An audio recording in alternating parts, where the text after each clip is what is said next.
Hai gengs, terima kasih untuk kamu yang sudah mampir. Di Kamis ini saya akan membahas tentang kisah menyeramkan saat melakukan autopsi. Untuk itu jangan lupa like and subscribe, dan kita langsung saja pada ceritanya. Anywhere.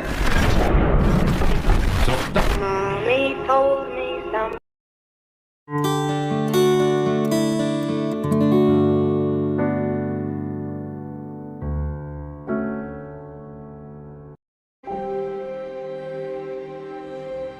Sebuah rumah di Virginia yang terlihat sangat tenang, ternyata di dalamnya telah terjadi pembunuhan sadis dengan ceceran darah di mana-mana. Sekelompok polisi terlihat sedang sibuk menganalisa tempat kejadian, hingga kemudian mereka menemukan sebuah jasad perempuan yang tak dikenal.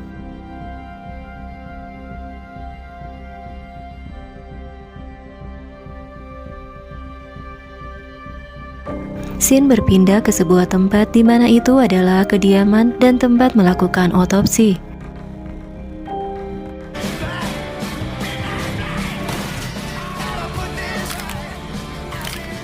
Terlihat sang ayah bernama Dr. Tommy dan anak lelakinya bernama Austin.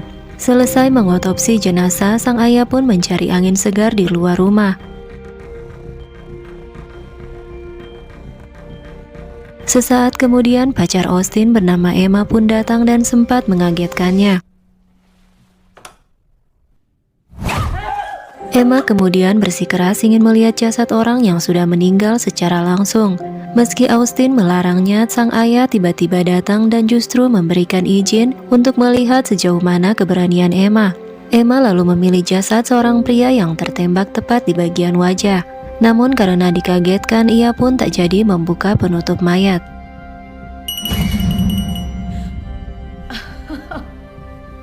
Saat akan keluar, mereka lalu bertemu sheriff yang hendak membawa mayat pada ayahnya untuk diotopsi.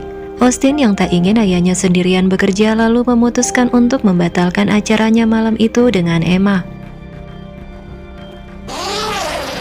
Mayat tersebut tidak memiliki identitas sama sekali. Karena berjenis kelamin perempuan, mereka pun memberinya nama Jane Doe. Jane Doe sering disematkan pada mayat perempuan yang tak diketahui identitasnya. Bahkan sidik jarinya tidak teridentifikasi. Sang sheriff pun meminta mereka untuk segera melaporkan hasil kematian Jane Doe malam nanti. Mau tak mau, Dr. Tommy dan Austin pun harus segera melakukan otopsi. Mereka pun memulai dengan pemeriksaan bagian luar tubuh. Jasad gadis itu terlihat bersih, tak ada goresan maupun memar sedikit pun. Namun mereka heran melihat matanya yang berwarna abu-abu. Tommy pun mendapati kalau tulang dan kaki gadis itu telah patah. Itu sangatlah aneh karena tak menimbulkan bekas pada kulit luarnya. Mereka juga menemukan tanah gambut pada kuku kaki, tangan, dan rambutnya. Yang mengherankan adalah tanah gambut tidak berasal dari tempat di mana jasad itu ditemukan. Mereka juga mendapati ternyata lidahnya terpotong dan gigi gerahamnya yang hilang. Mayat itu pun tiba-tiba mengeluarkan darah dan seekor lalat dari hidungnya. Tommy lalu mendapati sebuah benang dari mulutnya. Mereka lalu membungkusnya untuk dibawa ke laboratorium. Malam itu hampir pukul 10 dan pemeriksaan pun beralih ke organ bagian dalam. Namun lampu tiba-tiba berkedip dan radio mulai terdengar kacau.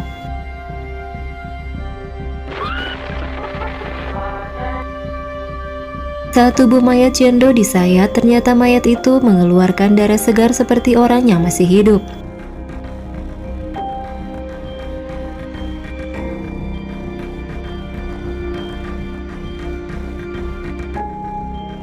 Tommy lalu mendapati segumpal daging seperti tumor. Ia juga mendapati kalau paru-paru gadis itu menghitam seperti hangus terbakar. Austin pun menduga kalau itu akibat asap rokok. Namun itu mustahil bagi Tommy meski gadis itu merokok 10 bungkus per hari. Jantung gadis itu juga seperti tersayat-sayat. Begitupun dengan organ lain dalam tubuhnya. Tommy dan Austin sangat kebingungan. Bagaimana mungkin organ dalam dengan luka yang parah seperti itu, tubuh bagian luarnya masih begitu mulus. Gadis itu seperti disiksa dari dalam. Lampu kemudian berkedip lagi dan mereka seperti mendengar sesuatu. Austin segera mencari asal suara tersebut, sementara Tommy masih terus penasaran. Austin tiba-tiba melihat sebuah bayangan di pantulan kaca cermin, tapi setelah diperiksa ternyata tak ada apapun. Ia pun segera melangkah menuju sebuah ruangan, hingga akhirnya tiba pada saluran udara. Sesuatu membuat ia terjatuh. Tommy akhirnya tiba di tempat itu dan mereka mendapati seekor kucing peliharaan mereka tengah sekarat. Untuk mengakhiri penderitaan, Tommy pun mencekik kucing itu hingga tewas dan kemudian mengkremasinya. Austin masih terganggu dengan bayangan yang dilihatnya. Bukan itu saja, pintu lemari penyimpan mayat pun membuka secara perlahan.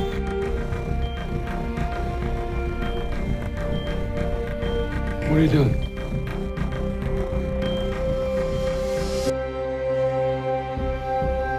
Tahap ketiga otopsi pun dimulai dengan memeriksa perut dan bagian pencernaan.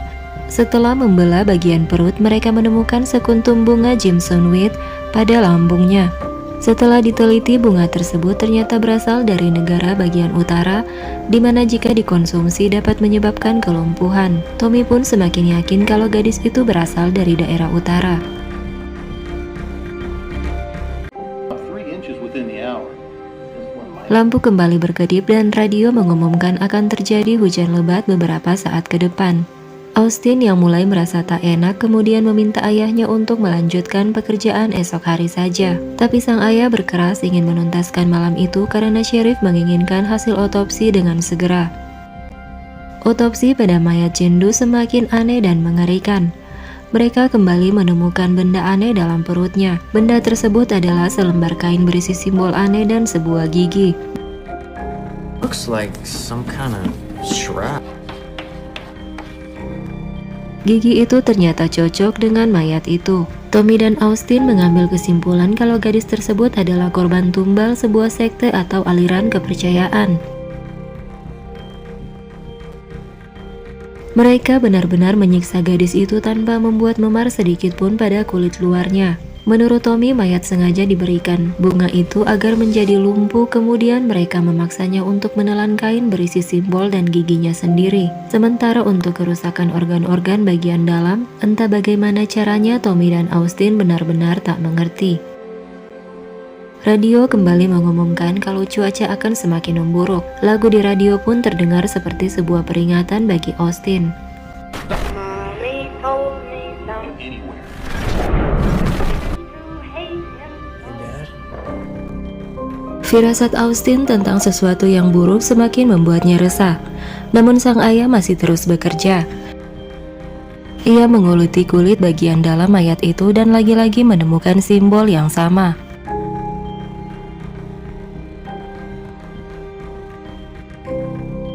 Tiba-tiba pintu lemari mayat mulai perlahan terbuka.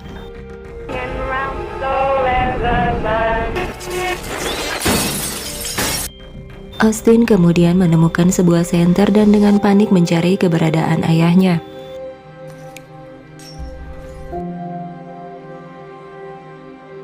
Mereka pun mencari generator untuk menyalakan lampu. Sialnya ternyata generator tak bisa menyala dengan maksimal.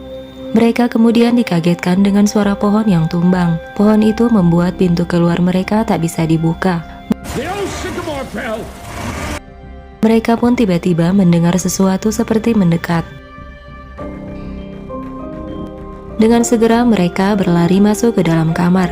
Karena badai, sambungan telepon kepada Sheriff pun tak begitu jelas.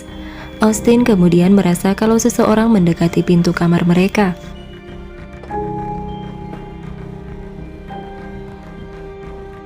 Tak disangka ia melihat sepasang kaki bergelang berdiri tepat di depan pintu.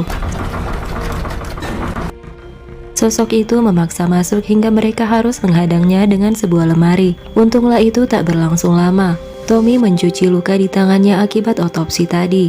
Ia kemudian merasakan ada sesuatu yang bersembunyi di balik tirai.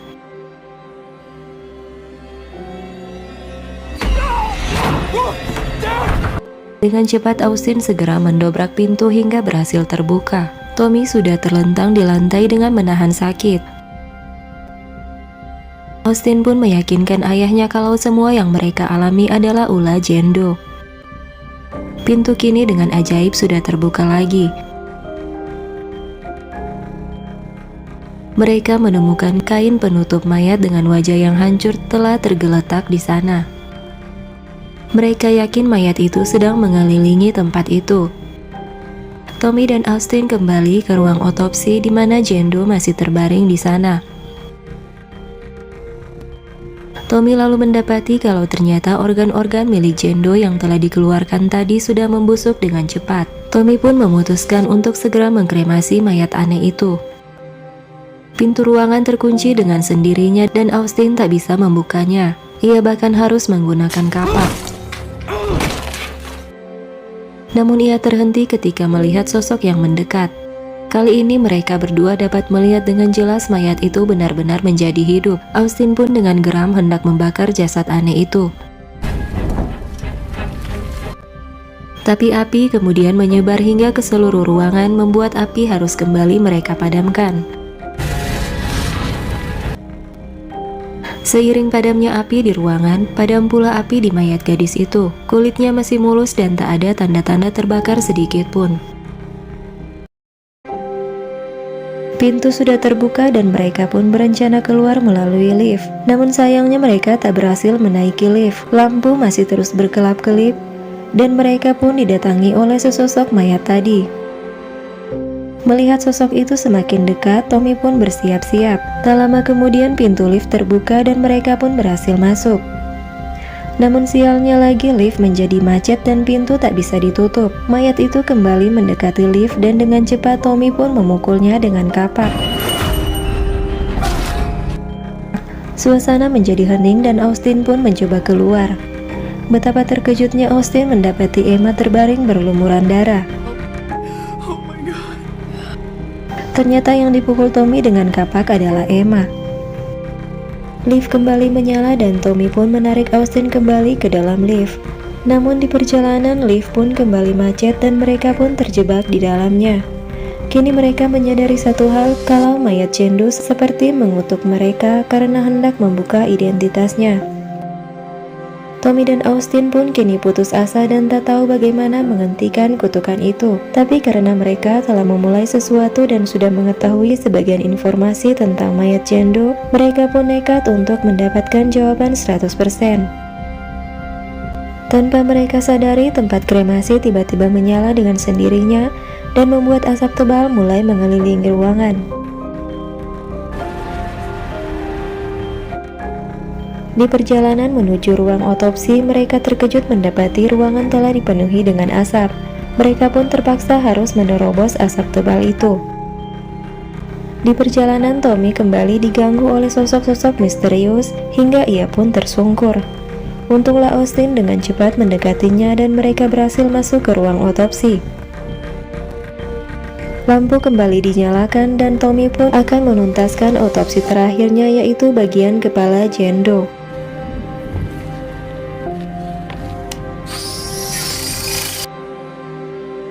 Meski otak mayat itu terlihat baik-baik saja, Austin tetap yakin pasti ada sesuatu yang aneh.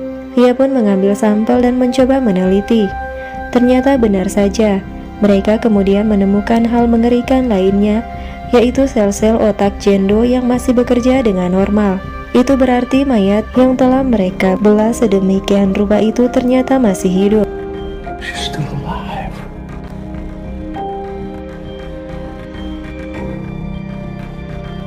Dalam keterkejutannya, Austin tiba-tiba menyadari ada sebuah pesan dalam kain yang mereka temukan dalam perut Jendo. Mereka menemukan kalau gadis itu berasal dari abad ke-17 di daerah timur laut. Apalagi penggalan ayat dalam kitab suci yang mereka temukan sesuai dengan yang mereka perkirakan.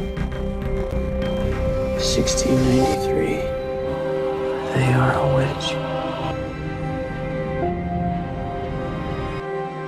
Meski berpikir sihir adalah mitos, namun dari sekian kejadian aneh yang terjadi, Tommy berasumsi bahwa bisa saja otopsi yang mereka lakukan ternyata cukup menyiksanya. You're still suffering. To feel it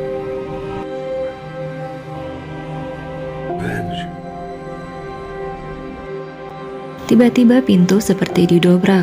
Austin dengan cepat segera menahan pintu. Tommy pun kini mulai menyadari sesuatu dan kemudian memohon Jendu untuk tidak menyakiti anaknya. Ia pun pasrah dengan apa yang akan dilakukan Jendu pada dirinya.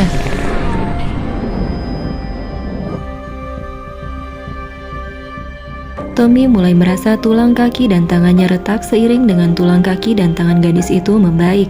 Tommy pun merasakan penderitaan seperti apa yang dirasakan oleh gadis itu. Perlahan-lahan tubuh gadis itu mulai kembali seperti semula.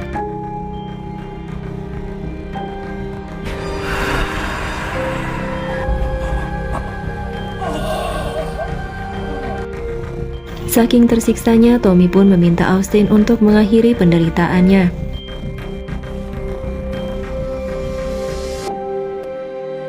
Setelah kematian ayahnya, lampu kembali menyala.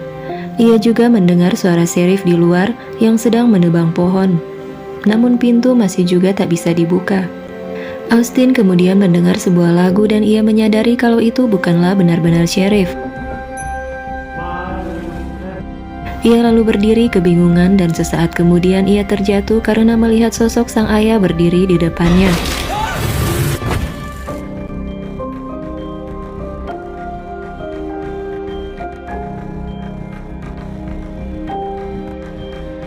Di luar ternyata cuaca sangatlah cerah. Tak ada badai atau rintik hujan sedikit pun. Tak ada pula pohon yang tumbang.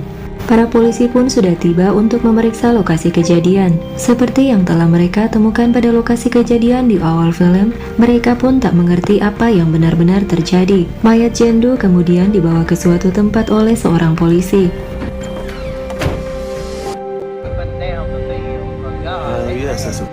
Pria itu sama sekali tak tahu kalau sosok yang dibawanya akan memulai kutukannya lagi di tempat yang baru. Dan film pun berakhir.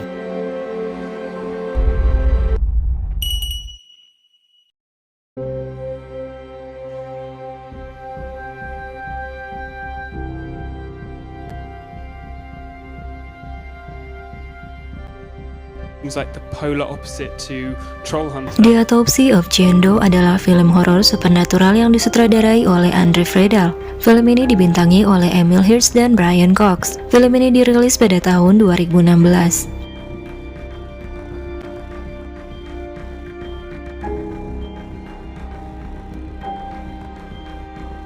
Model cantik yang berperan sebagai Jane Doe bernama Olwen Kelly. Ia harus menanggalkan pakaiannya selama 8 jam setiap hari. Selain itu, ia pun harus mengendalikan nafasnya hingga benar-benar terlihat seperti mayat. Ia mengaku kalau dirinya mampu mengolah nafasnya dengan baik karena terbiasa melakukan meditasi.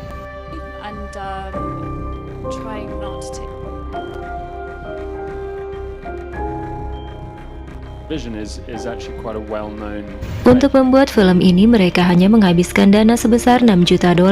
Dan sang sutradara terinspirasi membuat film ini setelah menonton The Conjuring.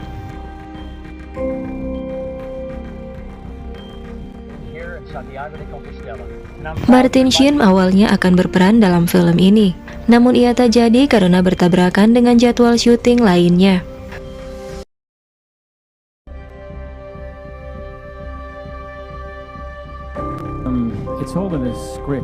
Sang sutradara mengatakan tantangan yang paling besar dalam film ini adalah membuat seseorang yang hanya diam saja menjadi begitu mengerikan.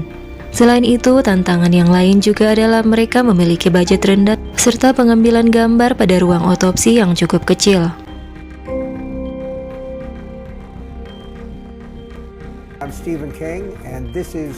Penulis novel terkenal Stephen King sangat terkejut dengan skenario film ini. Ia pun sangat mengapresiasi dan kagum dengan bagaimana sebuah skenario sederhana dapat membuat kengerian yang tak biasa. Sang sutradara tentu saja bangga mendengar itu mengingat Stephen King adalah penulis kisah horor yang sangat legendaris.